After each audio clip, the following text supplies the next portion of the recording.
Magandang araw mga boss. Kung ganito ang sasakyan nyo at gusto mong palitan ng fuel filter dahil naka 40,000 kilometer ka na, ganito gagawin mo, may dalawang clamp yan dito sa fuel hose. Gabit ka ng plier. Ipitin mo yung clamp para may lilis mo sa pagkakaipit ng mga fuel hose mo. Ganun lang mga boss. Tapos merong socket wire yan sa ibabaw. May ipipress ka lang dyan para mabunot mo. At dito naman sa fuel hose, ikot-ikutin mo lang sabay hila para matanggal mo siya. Ganun din dito sa isa pang hose. Pihit-pihitin mo lang tapos hilahin mo siya pababa. Pag natanggal na, gamit ka ng box wrench sa number 12. Meron kasing plate na umiipit dito sa fuel pump filter mo, kaya kailangan matanggal mo yung bolt niyan kasama yung plate niya. Pag hindi mo yan natanggal, hindi mo mayaangat itong fuel pump filter mo. Kaya kung ganito yung sasakyan mo, sa ibabaw niya, sa may gilid, ayun o, nakadikit sa body, ayun ang tatanggalin mo na number 12. Pag natanggal mo naman yan mga boss, madali mo na siyang mayaangat. Yang pinakita ko, ayun yung number 12 na bolt na tatanggalin mo. O, hilahin mo lang yan pataas, tanggal na. O, di ba ganun lang? O, kung mapapansin mo, yung plate dyan nakakabit dito sa isang socket wire mo. Kaya pag tinanggal mo yung fuel pump, kasama yon. O ngayon, pipihitin mo naman itong roscas niya or itong lock ring. Pakaliwa ang pihit niyan mga boss.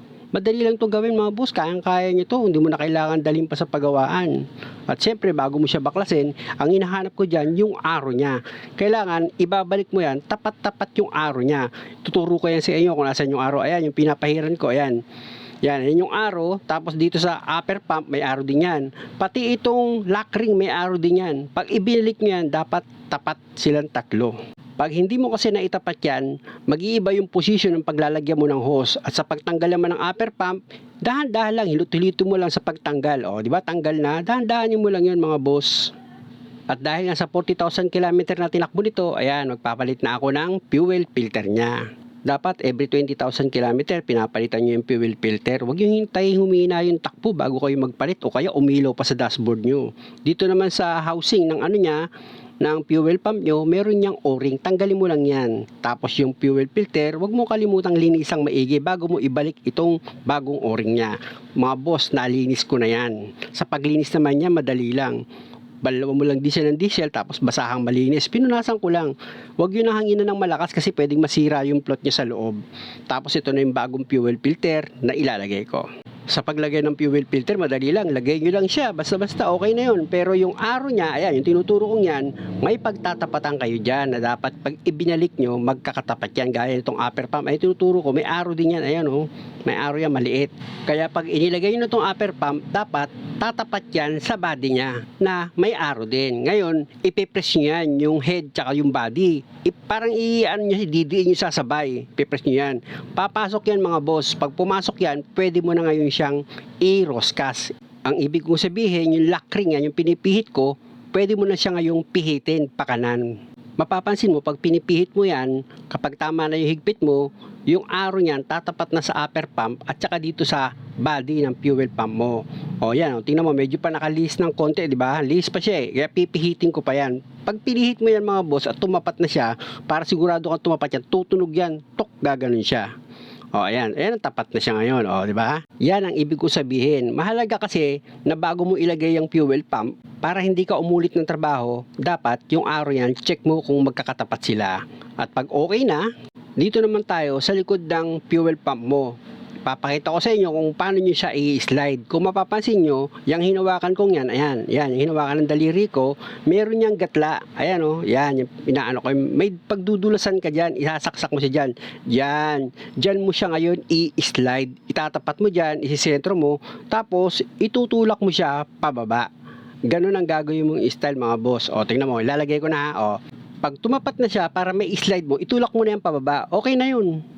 At syempre, ang una kong dinampot dyan, yung lock niya. Yun yung plate kanina. Yung plate na yan mga boss, bali nasa likod lang naman yan. Ipapahiga mo lang yan eh. Ayan oh. Ayan.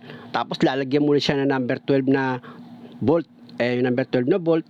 Para kahit na malubak, hindi matatanggal itong fuel pump mo.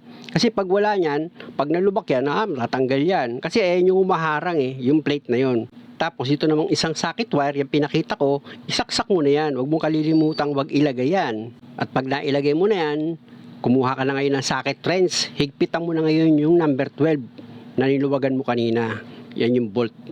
Pag okay na rin, pwede mo nang ilagay itong fuel hose niya. Yung isa lang munang ilalagay mong fuel hose. Kasi ang susunod natin gagawin dyan, magbi-bleed pa tayo. Pero ilagay mo muna yung clamp niya gamit ka ng plier. Ayan, yung nilagay ko.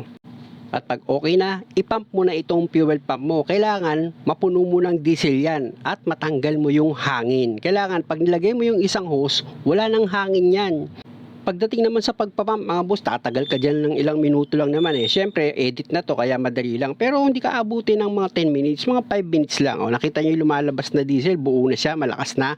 O, pwede mo na ngayon itong ilagay, yung isang fuel hose mo. Siyempre, ipump mo ulit siya para sigurado ka na matigas na talaga siya at wala nang hangin. Tsaka mo ngayon ilagay itong clamp ng fuel hose mo. Pag nailagay mo na, ipump mo ng kaunti, titigas uli yan, tapos ilagay mo na ulit ito pang natitirang isang socket wire mo dito sa fuel pump assembly mo. Pag okay na, o tingnan mo yung ibabaw ng makina mo, baka may tools pa dyan kasi papaandarin na natin yan. Ganon mga boss. Muli, maraming salamat sa panonood. Sana nakakuha kayo kahit kaunting idea lang kung paano kayo magpapalit ng fuel filter.